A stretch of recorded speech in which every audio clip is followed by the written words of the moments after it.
من شنطة واحد. رحت رفعت الكتاب وقريته. كان عنوانه ابدأ وين ما أنت. حسيت العنوان يكلمني، كأنه يقول لي ما تحتاج مكان جديد ولا وقت مثالي. ابدأ من هنا، من اليوم، من نفسك. رجعت البيت، دورت الكتاب وبدأت أقرأ.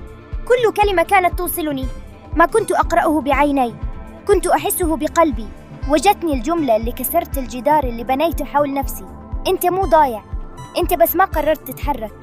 هنا كل شيء تغير، مو لأن الكتاب فيه سحر، لكن لأنني سمحت لنفسي أسمع، أواجه، أبدأ.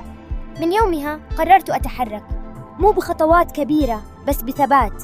أتعلم شيء جديد كل يوم حتى لو بسيط. أنظم وقتي شوي شوي، أقلل من الضياع اللي كنت أعتبره راحة، وأقول لا لأي شيء ياخذ مني أكثر مما يعطيني. تدري وش صار؟ بدأت أحس بالحياة.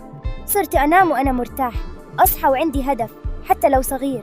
مو لأني وصلت، لكن لأني بدأت. ولو كنت تسمعني الحين وتحس إنك تايه، أبشرك ما أنت وحدك وما فاتك شيء. كلنا نضيع، كلنا نتعب، بس مو كلنا نبدأ. فخلك من القليل اللي يقرر يبدأ. اشترك وخلنا نكمل هالرحلة سوا، خطوة بخطوة، لأن قصتي هي بدايتك.